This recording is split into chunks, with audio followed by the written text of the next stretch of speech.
लखीमपुर खीरी में हुई घटना की जांच पड़ताल में तेजी लाने के लिए यूपी पुलिस ने कमर कस ली है। न्यूज 18 के अजीत सिंह की रिपोर्ट है कि घटना की जांच के लिए एसआईटी का गठन किया गया है, जिसमें 6 मेंबर हैं। इस मामले में यूपी पुलिस ने दोषियों के खिलाफ सख्त कार्रवाई का दावा किया है। यही नहीं, इस घटना की न्यायिक जांच के लिए आज एक कमेटी का भी गठन होने वाला है। बताया गया कि इस हिंसा की 48 घंटे में न्यायिक जांच भी शुरू हो जाएगी।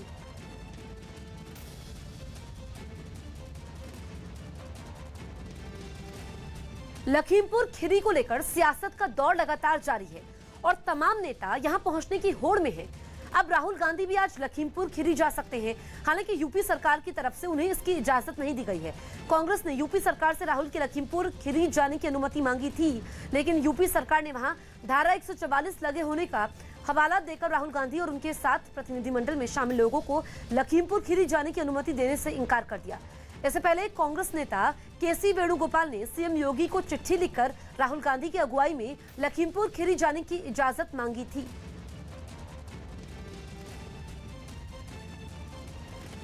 राहुल गांधी से पहले प्रियंका गांधी ने भी लखीमपुर जाने की कोशिश की थी और यूपी पुलिस ने उन्हें सीतापुर से हिरासत में भी ले लिया था।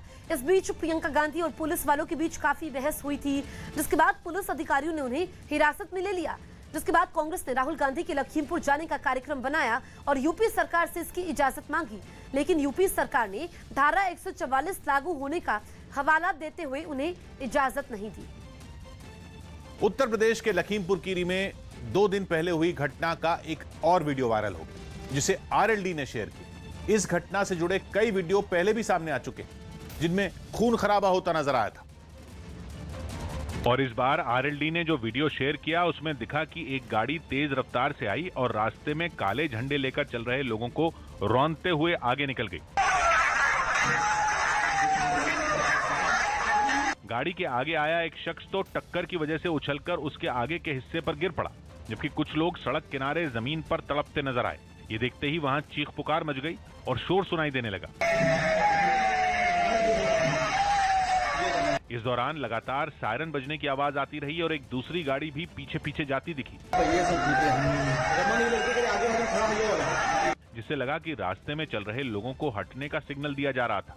करीब 30 सेकंड के इस वीडियो में गाड़ी चलाने वाले का चेहरा साफ नजर नहीं आया, लेकिन ये जरूर दिखा कि जिस गाड़ी से लोगों को टक्कर लगी उसके आगे के शीशे में पहले से दरार पड़ी हुई थी, जिसके मायने ये निकाले गए कि गाड़ी पर हमला किया गया था। केंद्रीय गृह राज्य मंत्री अजय मिश्रा तो आरोप भी लगा चुके हैं कि पहले गाड़ी पर पथराव हुआ था। ये वीडियो जैसे ही वायरल हुआ, लखीमपुर खीरी की घटना पर सियासी हलचल बढ़ गई और विपक्ष ने वीडियो के बहाने राज्य सरकार पर हमला तेज कर दिया। किसी ने ट्वीट किया तो किसी ने बयान दिया। चुनावी माहौल में लखीमपुर की घटना पर राज्य सरकार को घेरने का कोई भी मौका विरोधी चूकना नहीं चाहते, और इसीलिए वीडियो वायरल होते ही विपक्षी नेताओं के बयानों की बाढ़ सी आ गई।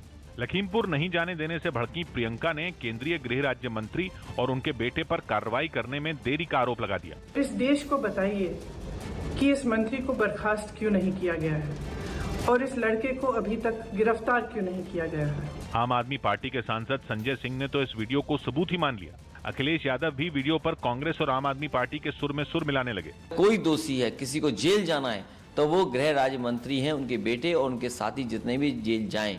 तो वहीं वरुण गांधी ने ट्वीट में 2 टूक लिखा कि आरोपियों की जल्द गिरफ्तारी हो। लेकिन विरोधियों के सियासी दांवपेच से बेफिक्र राज्य सरकार ने एक बार फिर दोहराया कि कोई दोषी नहीं बचेगा। आपदा में अवसर तलाशने वाले लोग हैं, लाशों पर राजनीति करने वाले लोग हैं, विपक्ष के लोग, जो लोग भी इसमें दोषी होंगे बख्शा कोई नहीं जाएगा। लखीमपुर खीरी मामले में केंद्रीय गृह राज्य मंत्री के बेटे पर एफआईआर दर्ज हो चुकी है और मामले की न्यायिक जांच चल रही है। राज्य सरकार ने एक दिन पहले ही मारे गए किसानों को मुआवजे समेत जांच के आदेश दिए थे, जो शुरू हो गई। लेकिन गाड़ी से लोगों को टक्कर मारने वाला वीडियो वायरल होते ही अजय मिश्रा और उनके बेटे पर हमले और तेज हो गए, जिसके बाद अजय मिश्रा अपनी बात रखने सामने आए और उन्होंने 2 टूक कहा कि जांच में दूध का दूध और पानी का पानी हो जाएगा। जांच भी हो रही है, एसआईटी की भी जांच हो रही है, पुलिस का इन्वेस्टिगेशन भी हो रहा है। ये सारी चीजें हो रही हैं, बहुत जल्दी स्थितियां साफ हो जाएंगी। केंद्रीय गृह राज्य मंत्री के बेटे तो ताल ठोक के बोले कि वो बेगुनाह है। लॉ एंड ऑर्डर है, हम इसका इस पर मुझे पूरा विश्वास है। जो भी होगा न्यायिक होगा, न्यायिक कुछ नहीं होगा। जांच का सामना करने के लिए तैयार है? बिल्कुल 100%, क्योंकि मैं निर्दोष हूँ। आशीष मिश्रा लगातार ये दावा कर रहे हैं कि जिस समय हादसा हुआ और लोगों की जान गई, वो वहां नहीं थे। उन्होंने उनके किसी और कार्यक्रम में होने का वीडियो भी दिखाया। यही नहीं, खबर है कि इस मामले पर केंद्रीय गृह राज्य मंत्री अजय मिश्रा अमित शाह से मुलाकात कर सकते हैं, जिसमें वो उन्हें लखीमपुर खीरी की घटना की पूरी जानकारी देंगे। पता चला है कि अजय मिश्रा आरएसएस के लोगों से भी मिलने वाले हैं। 2 दिन पहले जो कुछ हुआ उसके बाद अजय मिश्रा के बेटे पर आरोप लगे और केस दर्ज हुआ।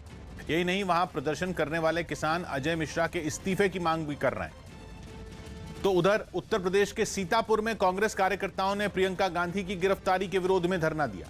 लखीमपुर खीरी कांड के बाद प्रियंका और कांग्रेस सांसद दीपेंद्र हुड्डा ने वहां जाने की कोशिश की थी, लेकिन पुलिस ने उनको हिरासत में ले लिया। और अब अपने नेता की गिरफ्तारी पर कांग्रेस कार्यकर्ताओं ने राज्य सरकार के खिलाफ प्रदर्शन और तेज कर दिया। धरने पर बैठे इन प्रदर्शनकारियों को पुलिस ने बहुत समझाया, मगर बात नहीं बनी। प्रदर्शन कर रहे लोगों में कुछ तो सीतापुर पुलिस लाइंस के बाहर झाड़ू लगाकर अपना विरोध जताते नजर आए, जबकि बाकी के लोग पुलिस लाइंस के मेन गेट के सामने धरना देते दिखे। वहां प्रदर्शनकारियों के बढ़ते हुजूम को देखते हुए पहले दिन के मुकाबले दूसरे दिन ज्यादा पुलिस फोर्स तैनात दिखी। इन लोगों ने साफ किया कि जब तक उनके नेता को छोड़ा नहीं जाता तब तक वो वहां से हिलने वाले नहीं। भारी पुलिस अमला तैनात है। कांग्रेस के कार्यकर्ता यहाँ इकट्ठा हो रहे हैं और लखीमपुर खीरी की कूच करने की कोशिश है। कांग्रेस की ओर से फिर एक वीडियो जारी किया गया, जिसके जरिए ये दावा किया गया कि प्रियंका और कांग्रेस कार्यकर्ताओं पर सरकार ड्रोन के जरिए नजर रख रही है, जबकि प्रियंका के साथ लखीमपुर जाने की कोशिश करने वाले सांसद दीपेंद्र हुड्डा ने भी अपनी एक फोटो ट्वीट करते हुए राज्य सरकार के रवैये पर सवाल उठाए।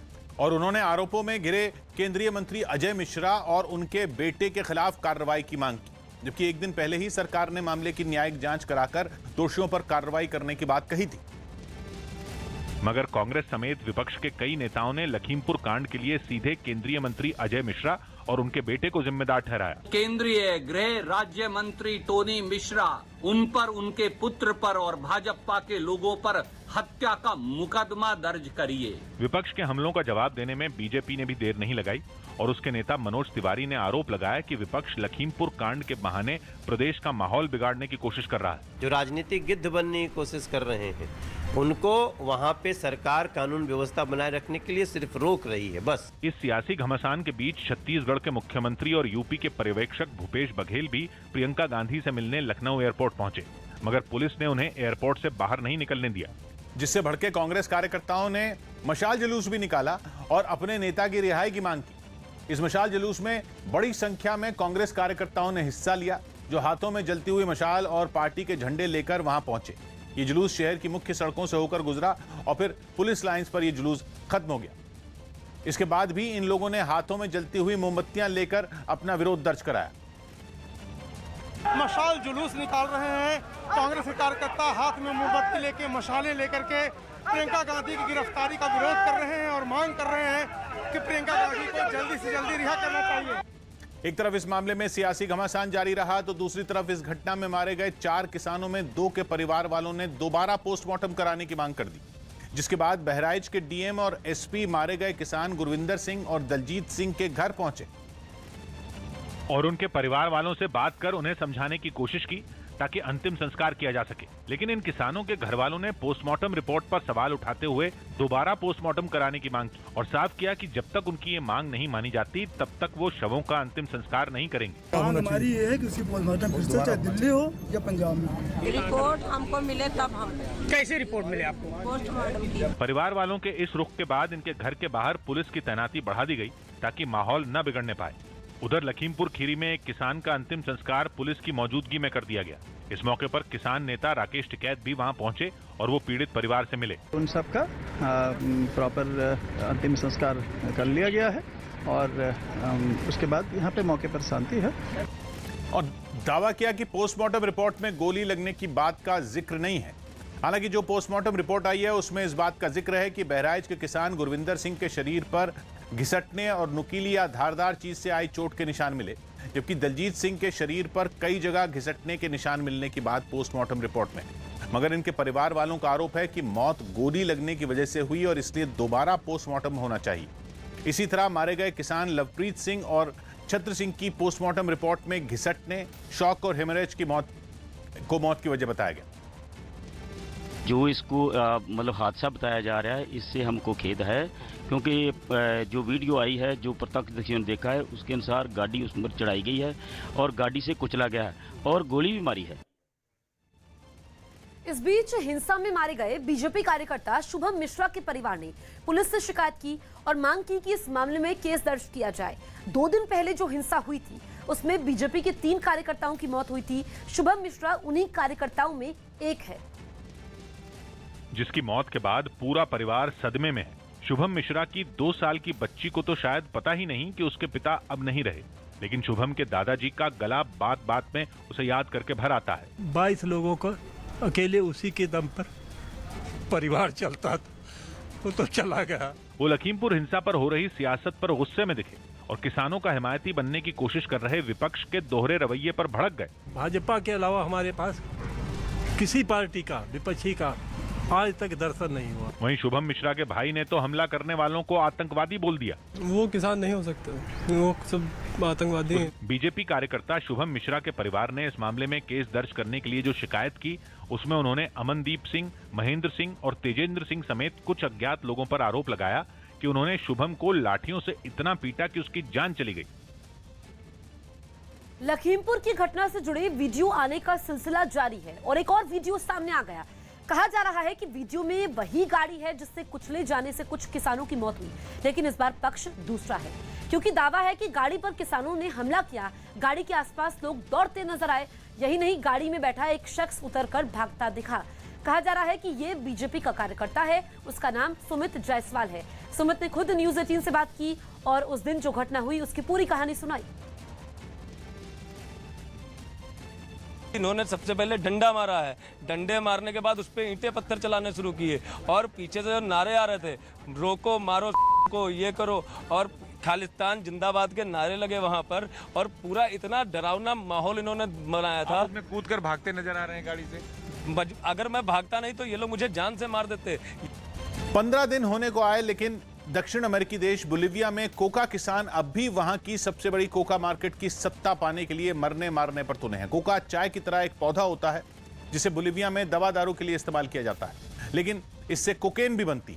इसी वजह से इसे खास मार्केट में ही बेचा और खरीदा जाता है। मगर फसाद यह है कि कोका मार्केट पर सरकार के समर्थन वाले एक गुट ने कब्जा जमा लिया, जिसकी वजह से राजधानी लापास में किसानों के दूसरे गुट ने कोहराम मचाया हुआ है। कोहराम भी ऐसा कि उन्होंने जैसे ठान लिया हो कि अब भले जान चली जाए लेकिन कोका मार्केट से कब्जा तो छुड़ा कर ही रहेंगे। किसानों के तेवर ऐसे थे कि उन्हें खदेड़ने के लिए पुलिस की भरी पूरी फौज मैदान में उतर गई, लेकिन प्रदर्शनकारियों के आगे वो बौनी ही नजर आई, क्योंकि किसानों की भीड़ पुलिस पर ही चढ़ गई और उसे उल्टे पांव दौड़ा दिया।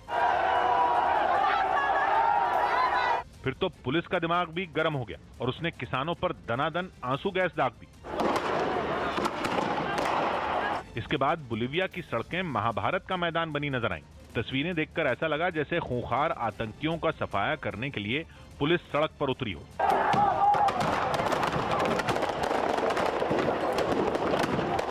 लेकिन प्रदर्शनकारी पुलिस से भी एक कदम आगे निकले। पुलिस ने आंसू गैस छोड़ी तो प्रदर्शनकारियों ने उस पर खतरनाक विस्फोटक से भरे पटाखे छोड़ दिए।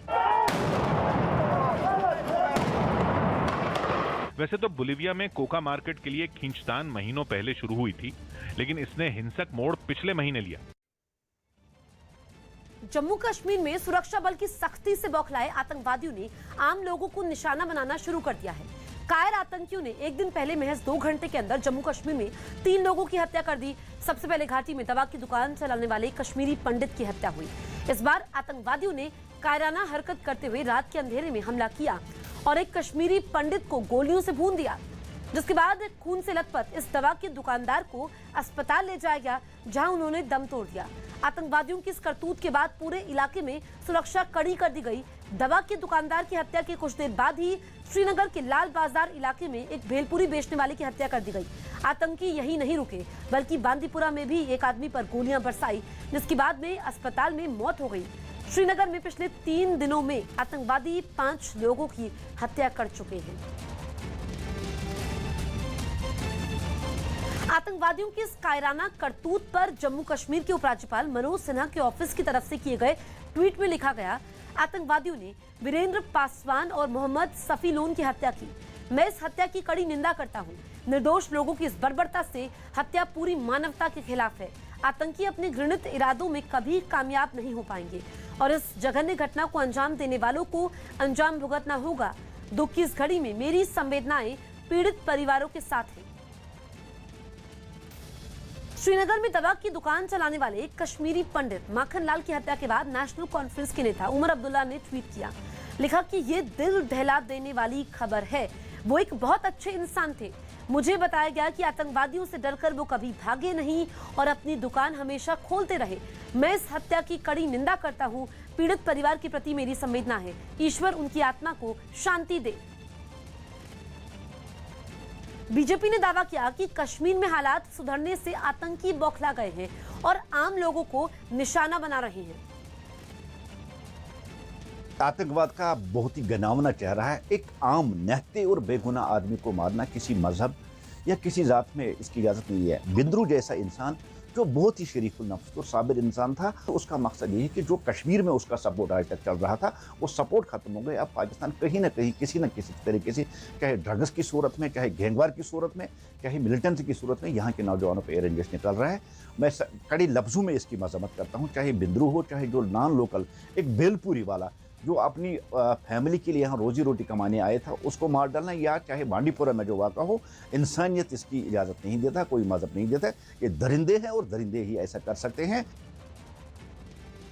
फ्रस्ट्रेशन है ये पाकिस्तान की और पाकिस्तान के भाड़े के टट्टुओं की। पहली बात तो ये है क्योंकि जिस तरह से सिचुएशन कश्मीर में इम्प्रूव हो रही है, पिछले 1 महीने से मैं भी कश्मीर में ही था, जिस तरह से हर जगह पर आप देखें एक शांति है, हर जगह पर जो है डेवलपमेंट शुरू हो रही है, ये फ्रस्ट्रेशन है इन पाकिस्तान की, क्योंकि उनको लग रहा है जो एजेंडा जो उनका है वो अब ख़त्म होता नज़र आ रहा है, उनको वो पूरा नहीं हो पा रहा। इसी कारण एक मासूम उन बिंद्रू साहब को उन्होंने टारगेट किया। कितने इनह्यूमन हैं ये लोग, आज उन्हें मौत की घाट उतार दिया।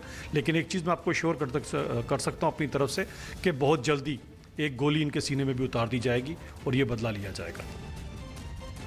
गुजरात में हुए निकाय चुनावों में बीजेपी ने बम्पर जीत हासिल की। भूपेंद्र पटेल के मुख्यमंत्री बनने के बाद बीजेपी पहली बार राज्य में किसी चुनाव में उतरी थी और इन चुनावों में सबसे बड़ी कामयाबी बीजेपी को गांधीनगर में मिली, जहां नगर निगम की कुल 44 में बीजेपी ने 41 सीटें जीती। मतलब विपक्ष का करीब करीब सुपड़ा ही साफ कर दिया। जीत की खुशी आप बीजेपी दफ्तर पर खास तौर पे देखते हैं, कार्यकर्ताओं में यहाँ पे फटाके फोड़े जा रहे हैं और इस तरीके से खुशियाँ मनाई जा रही है। गांधीनगर के बीजेपी दफ्तर में ढोल नगाड़ों से लेकर आतिशबाजी तक का लंबा दौर चला। जीतने वाले उम्मीदवारों और कार्यकर्ताओं को बधाई देने मुख्यमंत्री भूपेंद्र पटेल भी बीजेपी ऑफिस पहुंच गए। मुख्यमंत्री के साथ निगम पार्षदों और बीजेपी के बाकी नेताओं ने तस्वीरें खिंचाई।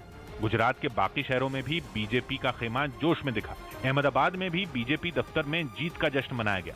बीजेपी कार्यकर्ताओं की भीड़ सड़कों पर दिखी और हवा में गुलाल उड़ता हुआ दिखा। बीजेपी कार्यकर्ताओं ने जीत के रंगों के साथ ढोल नगाड़ों का भी इंतजाम किया, तो बनासकांठा में तो बीजेपी नेताओं ने एक लंबा विजय जुलूस निकाला। क्योंकि ये जीत बीजेपी के लिए ऐसे वक्त पर आई जब राज्य के विधानसभा चुनाव में 1 साल का ही वक्त बाकी बचा है। राज्य की राजधानी गांधीनगर में नगर निगम की 44 सीटों के लिए चुनाव हुआ, जिनमें बीजेपी ने 41 सीटों पर जीत हासिल कर ली। 2 सीट कांग्रेस के हाथ आई और 1 सीट पर आम आदमी पार्टी को जीत मिली। वहीं अहमदाबाद में नगर निगम की केवल 2 सीटों के लिए चुनाव हुआ था और दोनों ही सीटों पर बीजेपी के उम्मीदवारों ने जीत हासिल की। जबकि गुजरात के द्वारका जिले की मवाद नगर पालिका पर कांग्रेस को जीत मिली। उधर 24 सीटों में 16 पर कांग्रेस ने जीत दर्ज की और 8 सीटों पर बीजेपी को जीत मिली। जबकि द्वारका जिले की ही ओखा नगर पालिका पर बीजेपी ने बड़े अंतर से कांग्रेस को पछाड़ दिया। कुल 36 सीटों पर चुनाव हुए, जिनमें 34 सीटें बीजेपी ने जीत ली और कांग्रेस के खाते में केवल 2 सीटें आई। बनासकांठा में भी नगर पालिका की 24 सीटों के लिए चुनाव हुए, जिनमें 20 पर बीजेपी और केवल 4 पर कांग्रेस ने जीत हासिल की। जबरन धर्मांतरण मामले की जांच कर रही यूपी एटीएस की टीम ने दिल्ली के शाहीन बाग इलाके में छापे मारे। बताया गया कि आरोपों में घिरे मौलाना कलीम सिद्दीकी के 6 ठिकानों पर यह कार्रवाई हुई, जिसमें एटीएस की team computer, printer, hard disk और कई अहम दस्तावेज जब्त कर अपने साथ ले गई। यूपी एटीएस इस मामले में विदेशी फंडिंग की जांच में जुटी है। इस कार्रवाई को भी इसी से जोड़कर देखा गया है। इसी साल जून में यूपी एटीएस ने जबरन धर्मांतरण से जुड़े एक बड़े रैकेट का पर्दाफाश किया था और कई आरोपियों को गिरफ्तार किया था। खबर है कि इनसे पूछताछ में मिली जानकारी के बाद ही ये छापे मारे गए। ये पता चला है कि यहाँ पर मदरसा और साथ ही मौलाना का एक आवास है, जहाँ पर सर्च किया गया था। कोर्ट के आदेश के बाद ये सर्च अभियान किया गया। अमेरिका के एरिजोना से एक चौंकाने वाला वीडियो सामने आया। वहां एक ट्रेन में मौजूद बदमाश ने पुलिस पर फायरिंग कर दी, जिसमें एक अधिकारी की मौत हुई। पुलिस को वो टीम ट्रेन में ड्रग्स होने की जानकारी मिलने पर तलाशी लेने पहुंची, लेकिन जैसे ही वो ट्रेन के अंदर पहुंचे, वहां मौजूद एक आदमी ने उन पर फायरिंग शुरू कर दी। गोली चलते ही एक पुलिस वाला अपने कुत्ते के साथ बाहर की तरफ भागा। हमलावर ने भी उसका पीछा किया और वो ट्रेन के दरवाजे से ही उस पर गोलियां बरसाने लगा। उस अधिकारी ने किसी तरह एक दीवार के पीछे छिपकर अपनी जान बचाई। ताबड़तोड़ गोलीबारी से प्लेटफॉर्म पर मौजूद दूसरे यात्री भी सहम गए। कई यात्री जान बचाने के लिए भागकर एक दूसरे डिब्बे में घुस गए। बाद में पुलिस की कई टीमें वहां पहुंची और प्लेटफॉर्म पर ही मोर्चा संभाल लिया। तस्वीरों में कई पुलिस वाले गाड़ी की आड़ लेकर ट्रेन के दरवाजे की तरफ बढ़ते दिखाई दिए। हमलावर भाग न पाए, इसके लिए पूरे स्टेशन को घेर लिया गया। इस हमले में एक पुलिस वाले की मौत हो गई, जबकि दूसरा घायल हो गया। वहीं हमलावर को भी मार गिराने की खबर है। इंदौर में डेंगू की वजह से लोग दहशत में हैं। इंदौर में डेंगू के मरीजों का आंकड़ा लगातार बढ़ता जा रहा है। स्वास्थ्य विभाग और नगर निगम की तमाम कोशिशों के बाद भी डेंगू रुकने का नाम नहीं ले रहा है। शहर में डेंगू के मरीजों का आंकड़ा 500 के पार चला गया है, जिसके बाद डॉक्टरों ने लोगों से सावधान रहने की अपील की। छत्तीसगढ़ के बिलासपुर में चोरों ने जिला न्यायालय कोर्ट की पार्किंग में खड़ी जज की कार को चुरा लिया, जिसकी शिकायत मिलने के बाद पुलिस ने सीसीटीवी कैमरों की मदद से चोरों की तलाश तेज कर दी। मध्य प्रदेश के शिवपुरी में एक डॉक्टर को ब्लैकमेल करने के आरोप में पुलिस ने 4 लोगों को गिरफ्तार कर लिया। इस मामले का वीडियो वायरल होने के बाद डॉक्टर दंपत्ति भी फरार है। आरोप है कि ये लोग गैर कानूनी तरीके से कन्या भ्रूण की हत्या करते थे। वाराणसी के पुलिस कमिश्नर ए सतीश गणेश शहर में कानून व्यवस्था का जायजा लेने सड़कों पर उतरे। अपनी पहचान छिपाने के लिए वो सादे कपड़ों में बाजार में घूमते दिखे और आम आदमी की तरह ठेले और रेहड़ी वालों से बात की। साथ ही सड़कों पर तैनात ट्रैफिक पुलिस वालों के काम को भी परखा। मध्य प्रदेश सरकार ने कोरोना नियमों में ढील देते हुए जिम और कोचिंग इंस्टीट्यूट खोलने की अनुमति दे दी। साथ ही नवरात्रों के समय कोरोना नियमों का पालन करते हुए दुर्गा पंडाल और गरबा आयोजन की भी अनुमति दे दी। आने वाले त्योहारों में भीड़ को रोकने के लिए लखनऊ शहर में 8 नवंबर तक धारा 144 लागू कर दी गई। साथ ही सोशल मीडिया पर अफवाह फैलाने वालों पर भी सख्ती बरतने के निर्देश दिए गए। दिल्ली के सीमापुरी इलाके से चौंकाने वाली कुछ तस्वीरें सामने आई।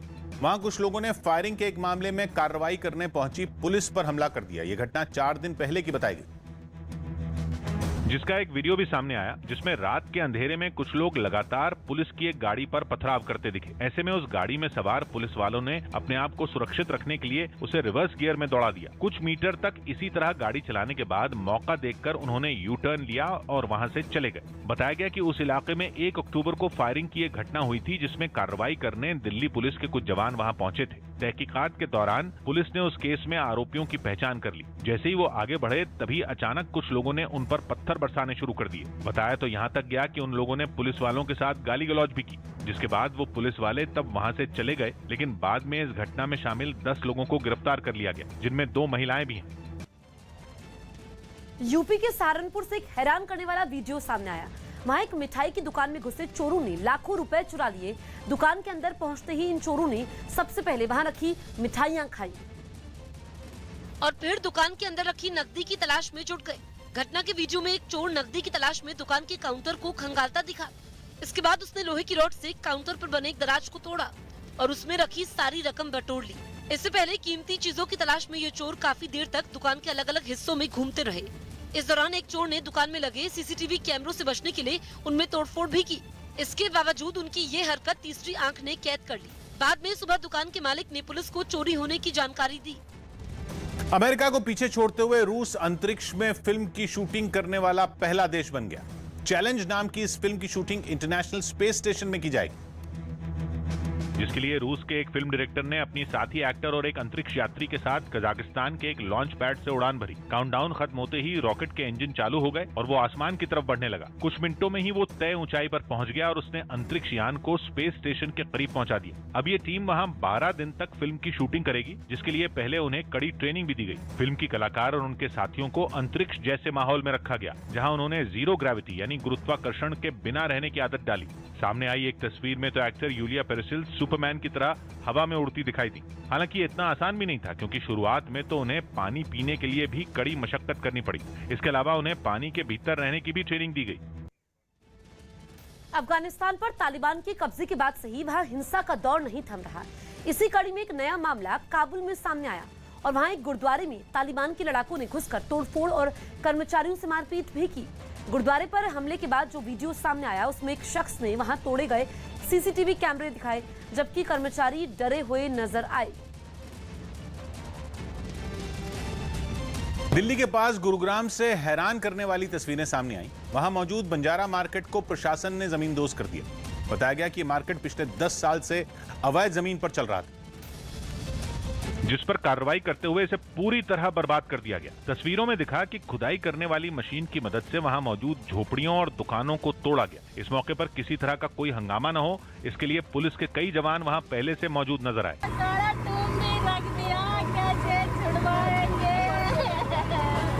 इस तोड़फोड़ को देखकर वहां खरीदारी करने पहुंचे लोग भी हैरान हो गए। बंजारा मार्केट के लोगों ने आरोप लगाया कि उन्हें कोई नोटिस नहीं मिला, जबकि पुलिस की तरफ से दावा किया गया कि उन्हें पहले से ही इस बारे में बता दिया गया था। बात करके गए थे, इन्होंने खुद बोला था कि हमें सिर्फ शाम तक का समय दीजिए, तो कल हमने कार्रवाई टाल दी थी। अपने घर और दुकानों के टूट जाने से वो लोग काफी मायूस नजर आए। कुछ लोग इस मलबे में अपना सामान खोजते दिखे तो कुछ लोगों ने जगह छोड़ने से साफ इनकार कर दिया।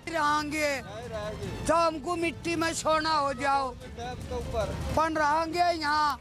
इस दौरान कुछ दुकानदारों ने अपना सामान तेजी से समेटा ताकि उसे बचाया जा सके। इस कार्रवाई से कई परिवार बेघर हो गए, जिनके रहने के लिए प्रशासन ने जगह जल्द मुहैया कराने का भरोसा दिया। यूरोप के देश स्लोवेनिया में कोरोना वैक्सीन लगवाने के खिलाफ फिर से प्रदर्शन हुआ। वहां बड़ी संख्या में सड़कों पर उतरे लोगों ने वैक्सीन से जुड़े नियमों में बदलाव की मांग की। अपनी इस मांग को सरकार तक पहुंचाने के लिए उन्होंने जोरदार प्रदर्शन किया, लेकिन पुलिस ने आंसू गैस के गोले दागकर प्रदर्शनकारियों को खदेड़ लिया, जिनसे बचने के लिए वो लोग सड़क की दूसरी तरफ भागते दिखे। भीड़ को तितर-बितर करने के लिए पुलिस ने एक के बाद एक कई आंसू गैस के गोले छोड़े, जिसकी वजह से वो इलाका कुछ देर के लिए धुएं से भर गया। इसके बाद बड़ी संख्या में तैनात पुलिस वालों ने बचे हुए प्रदर्शनकारियों को भी वहां से जाने पर मजबूर कर दिया।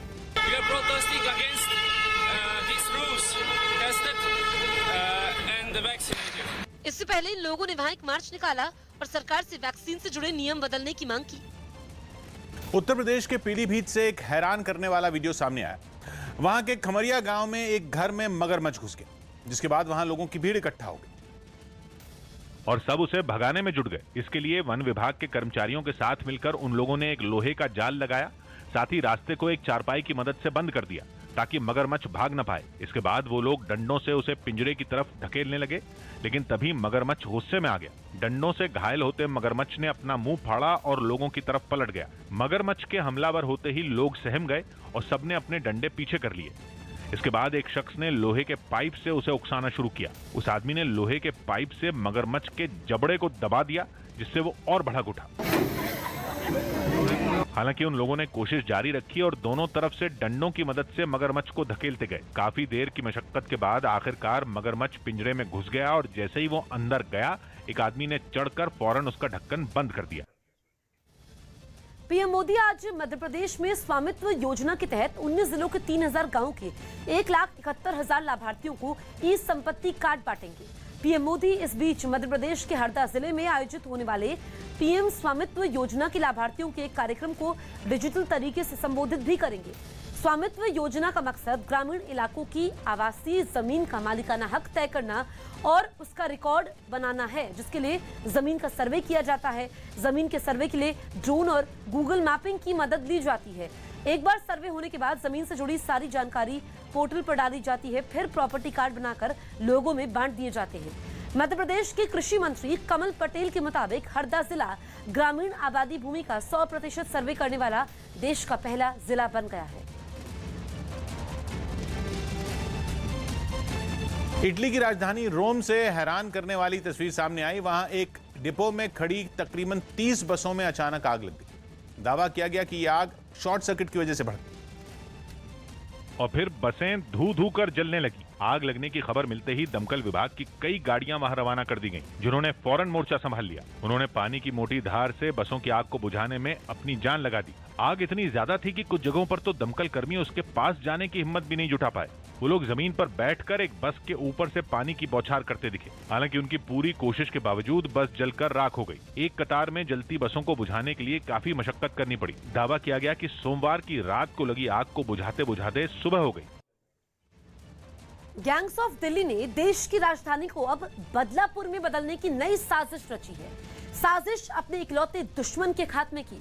पुलिस के लिए सबसे ज्यादा हैरानगी की बात यह है कि बदलापुर की साजिश रचने वाले तमाम गैंग के सरगना जेलों में बंद हैं।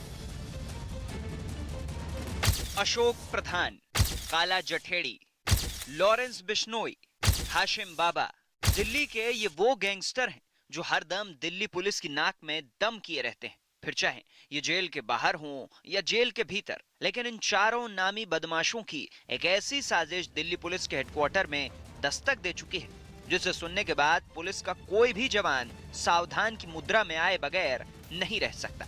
दिल्ली और पंजाब में अपनी बदमाशी की बदौलत पुलिस को पूरी तरह से छकाने वाले इन बदमाशों का एक दुश्मन है, जिससे ये किसी भी सूरत में जितेंद्र उर्फ गोगी की हत्या का बदला लेना चाहते हैं।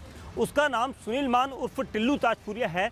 लिहाजा ये कहा जा सकता है कि इन चारों ने मिलकर अपने दुश्मन टिल्लू गैंग के लिए एक हिटलिस्ट तैयार की है और इस हिटलिस्ट में सुनील मान उर्फ टिल्लू समेत उसके गैंग के 6 शार्प शूटर हैं। गैंगस्टर जितेंद्र गोगी की हत्या का बदला लेने के लिए जिन गैंगस्टर्स ने हाथ मिलाया है, उसमें पंजाब के भी कई गैंगस्टर शामिल हैं। मगर पुलिस की तफ्तीश कहती है कि इस साजिश के पीछे महज बदला लेना ही एकमात्र मकसद नहीं है, बल्कि दिल्ली एनसीआर में अपनी दबंगई का परचम भी लहराना चाहते हैं। Whatever organized crime is happening in the city should not happen, and persons who are associated with the gangs should be busted, and appropriate and tough legal action should be taken against them. Okay. In the process, large number of gangsters have been arrested. Okay. And most of them are in judicial custody. Some of their members are outside jail and they are on their instructions are committing crimes. ये सभी top gangster jail के अंदर बंद हैं, लेकिन jail के बाहर अभी भी इनकी दहशत खुलेआम देखी जा सकती है। दिल्ली पुलिस भी बखूबी जानती है कि ये गैंग जेल के अंदर से ऑपरेट हो रहे हैं। इन गैंग पर हरदम पैनी नजर रखने वाले दिल्ली पुलिस के अफसरों की माने तो ये गैंग दिल्ली एनसीआर में अपना सिक्का तो जमाना चाहते ही, मगर गोगी की हत्या का बदला भी अपनी स्टाइल में लेना चाहते हैं, ताकि इनके नाम का डर ठीक वैसा ही हो जैसा ये चाहते हैं। टिल्लू गैंग से बदला लेने के लिए उसके दुश्मन गैंग ने भी पूरा इंतजाम कर लिया था, लेकिन ऐन वक्त पर स्पेशल सेल ने भांजी मार दी और खून खराबा होने से बच गया। पुलिस को खबर लगी थी कि बदमाशों ने टिल्लू ताजपुरिया गैंग के 7 बदमाशों की हिट लिस्ट तैयार की है और उसके लिए बाकायदा नए और आधुनिक हथियार भी मंगवाए गए थे। उससे पहले भी बदमाशों ने हत्या की ऐसी ही साजिश रची थी, जिसका पर्दाफाश दिल्ली पुलिस की स्पेशल सेल की टीम ने कर दिया था। हमको 9 वेपन मिले हैं, जिनमें कि 4 इंपोर्टेड पिस्टल हैं, बाकी 5 भी सेमी ऑटोमेटिक पिस्टल्स हैं। लगभग 123 राउंड्स ऑफ एम्यूनिशन मिले हैं, 2 गाड़ियां हैं और 4 लोग इसमें अरेस्ट हुए हैं। अब दिल्ली पुलिस की स्पेशल सेल को ये जिम्मेदारी सौंपी गई है कि बदमाशों की बदमाशी पर नकेल कसकर उन्हें हर लिहाज से खामोश रखा जाए, ताकि एनसीआर में किसी भी तरह का खून खराबा ना हो पाए।